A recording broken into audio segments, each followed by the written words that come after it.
ദൈവത്തിന് സ്തോത്രം. അനുഗ്രഹീതമായ പ്രഭാതത്തിൽ എല്ലാ ദൈവമക്കൾക്കും യേശുക്രിസ്തുവിൻ്റെ നാമത്തിൽ വന്ദനം. ദിനവൃത്താന്തങ്ങളുടെ 2-ാം പുസ്തകം 20-ാം അധ്യായം 15-ാം വാക്യത്തിൻ്റെ 2-ാം ഭാഗം. ഈ വലിയ സമൂഹം നിമിത്തം ഭയപ്പെടരുത്, ഭ്രമിക്കുകയും അരുത്. യുദ്ധം നിങ്ങളുടേതല്ല, ദൈവത്തിൻ്റെതത്രേ.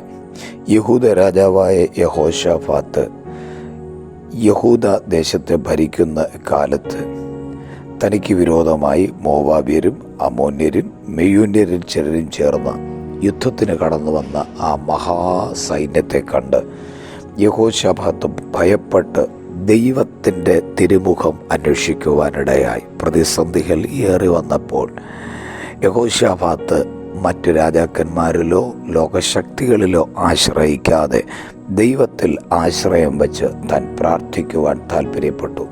താൻ ദൈവത്തോട് പറഞ്ഞ കാര്യം ഇങ്ങനെയാണ്: കർത്താവേ, ന്യായവിധിയുടെ വാൾ, മഹാമാരി, ക്ഷാമം എന്നിങ്ങനെയുള്ള വല്ല അനർത്ഥവും ജീവിതത്തിൽ വരുമ്പോൾ ഈ ആലയത്തിൽ വന്ന് ഞങ്ങൾ ദൈവത്തോട് പ്രാർത്ഥിക്കുന്ന സമയത്ത് നീ ഞങ്ങളുടെ പ്രാർത്ഥന കേട്ടിട്ടുണ്ട് എന്ന് പറഞ്ഞ് താൻ ദൈവസന്നിധിയിൽ പ്രാർത്ഥിക്കുവാൻ തുടങ്ങി. അതിനുശേഷം താൻ ദൈവത്തോട് പറയുന്നത്: കർത്താവേ, നീ ഞങ്ങൾക്ക് നൽകിത്തന്ന അവകാശം, ജാതികളെ നീക്കി ഞങ്ങൾക്ക് കൈവശമാക്കി തന്ന അവകാശത്തിന് നേരെ ആ അവകാശത്തിൽ നിന്നും ഞങ്ങളെ നീക്കിക്കളയുവാൻ ഇതാ ശത്രുക്കൾ ഞങ്ങളോട് യുദ്ധം ചെയ്യുവാൻ വേണ്ടി കടന്നു വരികയാണ്. നോക്കുക, ഏറ്റവും വലിയ പ്രതിസന്ധിയിൽ യഹൂദ അകപ്പെട്ടു പോയിരിക്കുന്ന ഒരു സന്ദർഭമാണ്. ഇസ്രായേലിൽ തന്നെ കേവലം 2 ഗോത്രങ്ങൾ മാത്രമുള്ള ഒരു ചെറിയ രാജ്യമാണ് യഹൂദ. എന്നാൽ ആ യഹൂദയ്ക്ക് നേരെ മോവാബ്യർ, അമ്മോന്യർ, മെയ്യൂര്യർ ഇങ്ങനെ വൻ ശക്തികൾ അണിനിരക്കുന്ന സമയത്ത് ഭക്തൻ ചെയ്ത കാര്യം മറ്റു ഏതെങ്കിലും ഒരു സൈന്യത്തെ സഹായത്തിന് ചോദിക്കുകയല്ല, താൻ ദൈവസന്നിധിയിൽ ദൈവത്തിൻ്റെ സഹായം തേടുവാൻ വേണ്ടി താല്പര്യപ്പെട്ടു. ദൈവസന്നിധിയിൽ യഹോശാഫാത്ത് കാത്തിരുന്നു.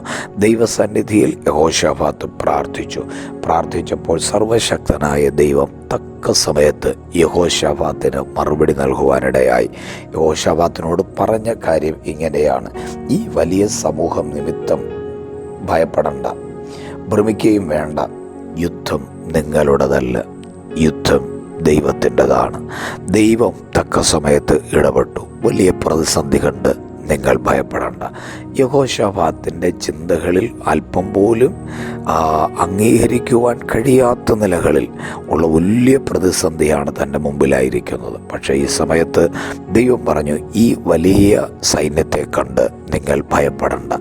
നോക്കണമേ, ദൈവത്തിൻ്റെ ശബ്ദം കേട്ട യഹോശാഫാത്തിനു വേണ്ടി ദൈവം അത്ഭുതം പ്രവർത്തിക്കുവാനിടയായി തീർന്നു. യഹോശാഫാത്തിനോട് വലിയ സൈന്യ നിമിത്തം ഭയപ്പെടണ്ട എന്ന് പറഞ്ഞ കർത്താവ് ഈ പ്രഭാതത്തെ നമ്മോട് പറയുന്നത്: നിങ്ങൾ അനുഭവിക്കുന്ന വലിയ പ്രതികൂലങ്ങളെ കണ്ട് നിങ്ങൾ ഭയപ്പെടണ്ട.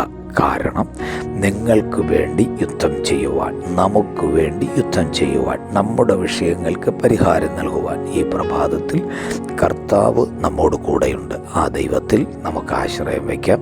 നമുക്ക് ദൈവത്തോട് പ്രാർത്ഥിക്കാം. പരിശുദ്ധ ദൈവമേ, സ്വർഗീയ പിതാവേ, തിരുസന്നിധിയിലേക്ക് ഞങ്ങൾ ചേർന്ന് കടന്നു വരികയാണ്. അവിടുത്തെ കൃപ ഓരോ ദൈവജനത്തിൻ്റെ മേലും പകർന്ന് ദൈവം സഹായിക്കണം.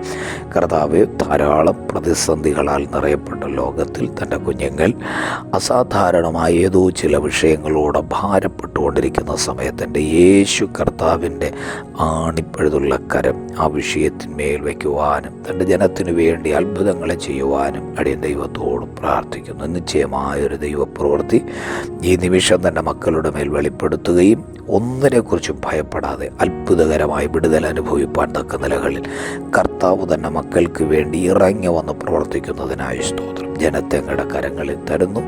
യേശുവിൻ നാമത്തിൽ തന്നെ പ്രിയ പിതാവേ, കേൾക്കണമേ. ആമേൻ, ആമേൻ, ആമേൻ.